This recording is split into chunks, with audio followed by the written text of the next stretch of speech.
Hello students. इस question को देखते हैं। इसमें क्या करना है अपने को। इसमें क्या है, the sum of all values theta belong to 0 to 2 pi. और ये दो इक्वेशन दिए हैं। कहने का मतलब थीटा की जो भी वैल्यूज निकलेंगी उनका सम निकालना है, लेकिन वो थीटा की जो वैल्यूज होंगी किस रेंज में होंगी, 0 से 2 पाई के बीच होनी चाहिए। और इसके लिए इसने क्या दिया है, दो इक्वेशन दी है ना। तो यानी इसमें कॉमन वैल्यूज निकालनी पड़ेगी पहले थीटा की, और जो 0 और 2 पाई के बीच है दो इक्वेशनों से। यानी पहले ये दिया है 2 sin square theta equal to cos 2 theta, ये दिया है। इसको कैसे सोल्व कर सकते हैं, कोस 2 थीटा को क्या लिख सकते हैं, 1 - 2, सारे को साइन में बना देते हैं, साइन स्क्वायर थीटा है ना। ये 2 sin स्क्वायर थीटा है, तो इधर आ जाएगा, तो ये क्या हो जाएगा, 4 sin square theta is equal to 1। तो sine square theta is equal to क्या आ जाएगा, 1/4 है ना। तो यहाँ से साइन थीटा क्या निकल आएगा, +- 1/2, ये तो निकल आएगा।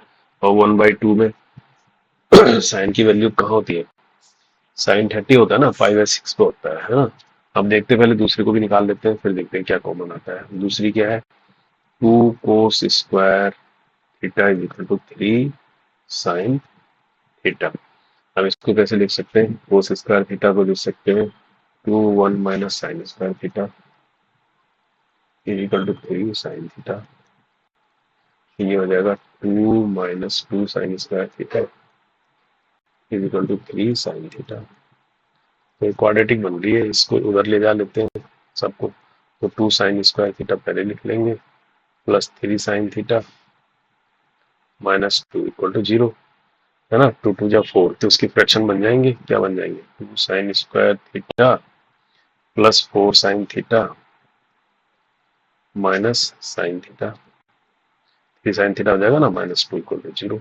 तो यहाँ क्या हो गया, 2 sin थीटा कॉमा आ गया, इसके अंदर आ जाएगा sin थीटा +2 आ जाएगा, यहाँ माइनस बाहर आ जाएगा, तो ये भी sin थीटा +2 आ जाएगा। तो दो चीज आ गई, sin थीटा +2 इक्वल टू 0 आ जाएगा, एक एक आएगा 2 sin थीटा -1 इक्वल टू 0।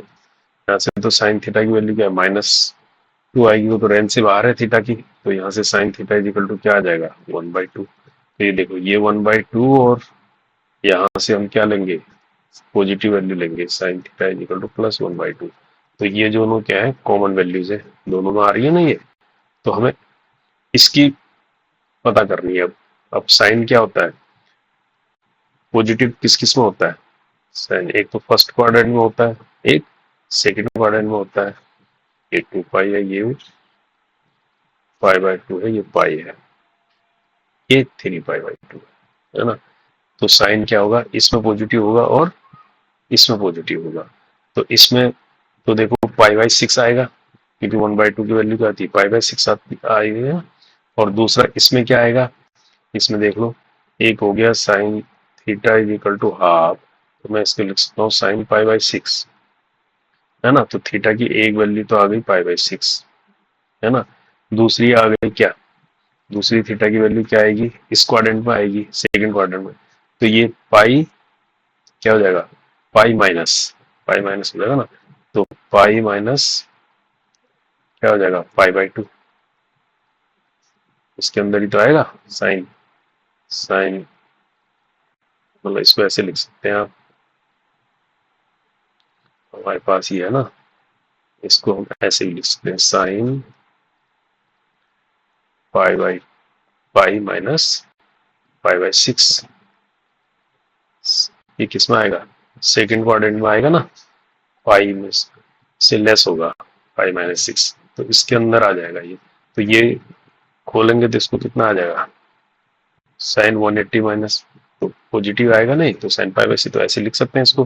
तो अब इसको टोटल 6 पाई - पाई यानी 5π/6, यही तो हो सकता है ये। तो π/6 हो गया, दूसरा क्या हो गया, 5π/6 हो गया। ये दो वैल्यूज हो गई, किसके बीच, 0 से 2 पाई के बीच है ना। 0 और 2 पाई है ना, ये कायदे से 0 और 2 पाई है, यहाँ पर क्या है, 0 और 2 पाई है यहाँ पर। तो यहाँ से गया ही है ना। फिर 2 पाई तक जो भी आती है इसकी वैल्यू साइन की पॉजिटिव में सेकंड और फर्स्ट में आती है, यानी पाई/6 और 5/6।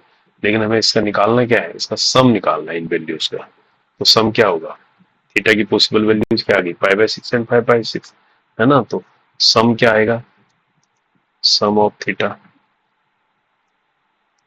थीटा इज इक्वल टू क्या आएगा, पाई/6 और प्लस 5/6 इज इक्वल टू क्या हो गया, 6 पाई/6, है ना। तो 6 से 6 कट गया तो पाई, तो इसका आंसर हो गया पाई, पाई आंसर हो गया। ठीक है, सम पूछा है इसमें। ओके।